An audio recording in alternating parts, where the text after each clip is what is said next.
Hello good morning welcome to another mini vlog. ಊರಲ್ಲಿದ್ದೀನಿ, ನೋಡಿರ್ತೀರಾ previous ವ್ಲಾಗಲ್ಲಿ.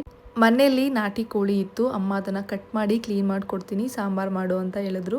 ಕ್ಲೀನ್ ಮಾಡಿ ಕೊಟ್ಟರು, ಸಾಂಬಾರನ್ನ ಮಾಡಿದೆ. ತುಂಬ ಚೆನ್ನಾಗಿತ್ತು ನಾಟಿ ಕೋಳಿ ಸರ್. ಎವರಿ ಮಂತ್ ನಾನಾದರೂ ಹೋಗ್ತಿರ್ತೀನಿ ಊರಿಗೆ, ಇಲ್ಲ ತಂಗಿ ಆದರೂ ಹೋಗ್ತಿರ್ತಾಳೆ. ಸೊ ನಾವು ಹೋದಾಗ ಮಿಸ್ ಇಲ್ಲದೆ ನಾನ್ ವೆಜ್ನ ಮನೇಲಿ ಮಾಡ್ತಾರೆ. ನಾವಿಲ್ಲಿ ಬೆಂಗಳೂರಲ್ಲಿ ತಿಂತಿರ್ತೀವಿ, ಬಟ್ ಅವರಲ್ಲಿ ತಿನ್ನಲ್ಲ ಅಂತ ಹೇಳ್ಬಿಟ್ಟು ಮನೇಲೂ ಕೂಡ ತರಿಸಿ ಮಾಡ್ತಾರೆ. ಬಟ್ ಅವರು ನಾನ್ ವೆಜ್ ಮಾಡೋದು ತುಂಬ ಕಡಿಮೆ. ಅಂದರೆ ನಾವು ಹೋದಾಗ ಮಾಡ್ತಾರೆ, ನಾವು ಇಲ್ದಾಗ ಅಪರೂಪಕ್ಕೆ ಮಟನ್ ಏನಾದರೂ ತರಿಸಿ ಮಾಡ್ಕೊಂಡು ತಿಂತಾರೆ ಅಷ್ಟೇ. ಬೆಂಗಳೂರಿಗೆ ಹೊರಟೆ, ಅಮ್ಮನೆ ಬಸ್ ಸ್ಟಾಪಿಗೆ ಡ್ರಾಪ್ ಮಾಡಿದ್ರು. ಅದಾದಮೇಲೆ ನನ್ನ ಮಧುಗಿರಿಯಲ್ಲಿ ಸ್ವಲ್ಪ ಪರ್ಚೇಸಿಂಗ್ ಇತ್ತು, ಅದನ್ನು ಪರ್ಚೇಸ್ ಮಾಡಿ ಸ್ಟಿಚಿಂಗ್ ಕೊಡಬೇಕಿತ್ತು, ಅದನ್ನು ಕೊಟ್ಟು ಜ್ಯೂಸ್ ಕುಡ್ಕೊಂಡು ಬಸ್ಸು ಫ್ರೀನೇ ಇತ್ತು. ರಿಟರ್ನ್ ಬೆಂಗಳೂರಿಗೆ ಬರಬೇಕಾದ್ರೂ ಕೂಡ ಕುತ್ಕೊಂಡೇ ಬಂದೆ. ನಾನು ಹೋಗಿ ಟೈಮಲ್ಲಿ ಮಧುಗಿರಿ ಜಾತ್ರೆ ನಡೀತಿತ್ತು. ನಾವು ಒಂದು ವರ್ಷನೂ ಕೂಡ ಮಧುಗಿರಿ ಜಾತ್ರೆ ಅಟೆಂಡೇ ಮಾಡಿಲ್ಲ. ಅಪ್ಕಮಿಂಗ್ ಇಯರ್ಸಲ್ಲಿ ಅಟೆಂಡ್ ಮಾಡಬೇಕು. ಮಧುಗಿರಿಗೆ ನಮ್ಮೂರು ನಿಯರೇ ಇದೆ, ಸುಮಾರು ವ್ಲಾಗ್ಸಲ್ಲಿ ಹೇಳಿದ್ದೀನಿ, ಒಂದು 30 ಮಿನಿಟ್ಸ್ ಅಷ್ಟೇ. ಮಧ್ಯಾಹ್ನ ಅಷ್ಟರಲ್ಲೆಲ್ಲ ಬೆಂಗಳೂರಿಗೆ ರೀಚ್ ಆದೆ. ದಾಸರಳ್ಳಿಲಿ ಇಳ್ಕೊಂಡು ಪೈಪ್ಲೈನ್ ರೋಡಲ್ಲಿ ಸುಮಾರು ವರ್ಷಗಳಾಗೋಗಿತ್ತು ಶಾಪಿಂಗ್ ಮಾಡಿ. ನಾನು ಕಾಲೇಜ್ ಡೇಸಲ್ಲಿ ಇಲ್ಲೇ ಶಾಪಿಂಗ್ ಮಾಡ್ತಿದ್ದು.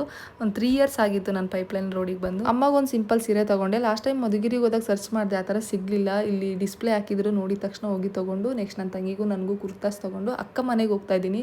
ಸೊ ಮಕ್ಳಿಗೆ ಸ್ವಲ್ಪ ಸ್ನ್ಯಾಕ್ಸ್ ತೊಗೊಂಡು ದಾಸರಳ್ಳಿ ಪೈಪ್ಲೈನಿಂದ ನಮ್ಮ ಅಕ್ಕ ಮನೆಗೆ ತುಂಬ ಹತ್ರ ರ್ಯಾಪಿಡೋ ಬುಕ್ ಮಾಡಿಕೊಂಡು ಬಂದೆ. ನೋಡಿರ್ತೀರಾ ನಮ್ಮ ವಂಚಿನ ಸುಮಾರು ವ್ಲಾಗ್ಸಲ್ಲಿ. ನನ್ನ ಮನೆಗೆ ಹೋಗಿದ ತಕ್ಷಣ ಫ್ರೆಶ್ ಅಪ್ ಆಗಿ ಅಕ್ಕ ಊಟ ಹಾಕೊಟ್ರು, ಊಟ ಮಾಡಿದೆ. ಅಕ್ಕ ಅಂದರೆ ನಮ್ಮ ಅಮ್ಮವರ ಅಕ್ಕನ ಮಗಳು, ಅಂದರೆ ನಮ್ಮ ದೊಡ್ಡಮ್ಮನ ಮಗಳು. ಹೇಳಿದ್ದೀನಿ ನಾನು ಆಲ್ರೆಡಿ ವ್ಲಾಗ್ಸಲ್ಲಿ. ಅಕ್ಕ ಮನೆಗೆ ಹೋದಾಗ ಇನ್ನೇನಿರುತ್ತೆ, ನಾನು ಅಕ್ಕ ಕೂತ್ಕೊಂಡು ಸುಮಾರು ಹೊತ್ತು ಮಾತಾಡ್ತೀವಿ. ಅದಾದಮೇಲೆ ನಂಗೆ ವಂಶಿ ತುಂಬ ಇಷ್ಟ ಅವ್ರ ಮನೇಲಿ, ಅವಳ ಜೊತೆ ಈ ರೀತಿ ಟೈಮ್ನ ಕಳಿತೀನಿ.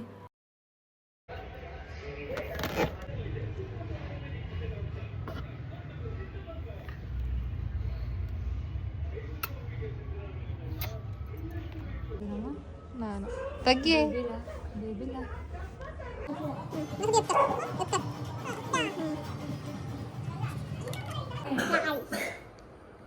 ಬಾಯ್ ಬಾಯ್.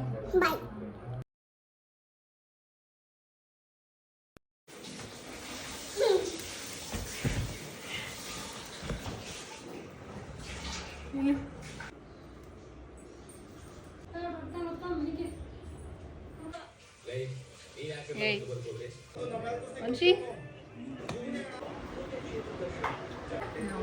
ಇದಕ್ಕೆ ಒಂಚೂರು ಉಪ್ಪು ಖಾರ ಹಾಕಿದ್ದೀನಿ, ಚೆನ್ನಾಗಿರುತ್ತೆ.